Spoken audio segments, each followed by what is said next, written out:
Hi, this is John on behalf of Expert Village. In this video clip, I'll be answering the question, what is a block plane?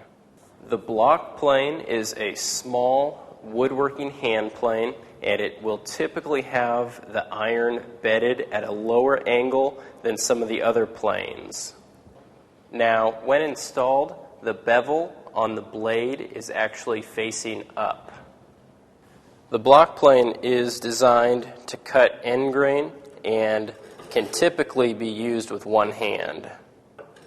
You can also use a block plane for rounding or squaring edges. Most typically, the block plane is used for cleaning up components by removing real small amounts of wood so that it'll fit snugly into where the component's going.